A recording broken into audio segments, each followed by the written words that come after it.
سلسلہ میں اس بات کو بھی لکھا گیا کہ افضلیت کا جو دار و مدار ہے یہ شرف نسب پر نہیں. اس سلسلہ میں ہمارے گزشتہ سال کے اندر جو موضوعات ہیں اس میں بڑی تفصیل کے ساتھ ہم نے اس بات کو لکھا، لیکن آج جس وقت سوشل میڈیا پہ کچھ لوگوں کے اس طرح کے بیان سننے کو ملتے ہیں کہ دیکھیں حضرت صدیق اکبر رضی اللہ تعالیٰ عنہ کا تو سلسلہ نسب وہ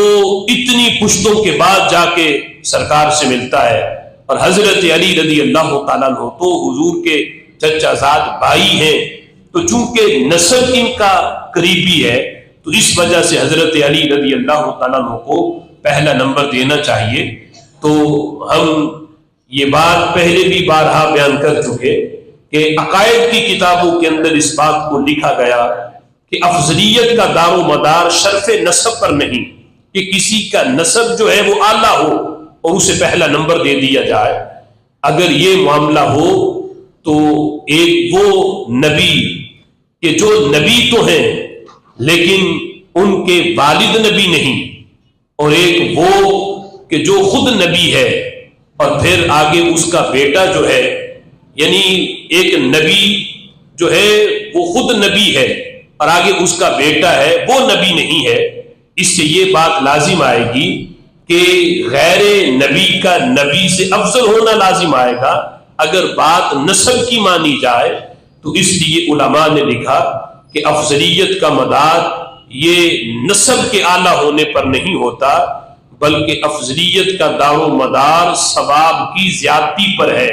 کہ نیکی کے کاموں کے اندر کسے ثواب زیادہ ملتا ہے، اس پر افضلیت کا دار و مدار ہے. تو یہ بات روز روشن کی طرح واضح ہے کہ قرآن مجید فرقان حمید میں خالق کائنات جل جلالہ فرماتا ہے ان اکرمکم عند اللہ اتقاکم، کہ بے شک اللہ تعالیٰ کے نزدیک سب سے عزت والا وہ ہے کہ جو تم میں سب سے زیادہ متقی ہے. اتقاکم، اللہ کے نزدیک اکرم وہ ہے جو تم میں سب سے زیادہ متقی ہے، اتقا ہے. اور قرآن کی دوسری آیت کے اندر اللہ فرماتا ہے وَسَيُجَنَّبُهَا الْأَتْقَى، ہم انہیں جہنم سے بہت دور رکھیں گے، کنہیں؟ اتقا کو. اور یہ آیات کریمہ مفسرین کا اس بات پر اجماع ہے کہ اتقا کا تاج جس ہستی کے سر پہ سجایا گیا انہیں حضرت صدیق اکبر کہا جاتا ہے.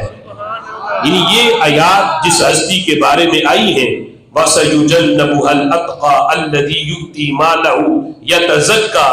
یہ آیات حضرت صدیق اکبر کے بارے میں آئی. قرآن میں حضرت صدیق اکبر کو اتقا کہا گیا،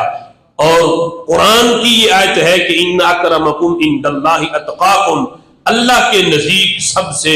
اکرم وہ ہے جو سب سے اتقا ہے. تو قرآن کی ان دو آیات کو ملائیں تو پتہ چلتا ہے کہ نبیوں کے بعد اللہ نے جس ہستی کو سب سے اتقا بنایا ہے وہ حضرت صدیق اکبر کی ذات گرامی ہے.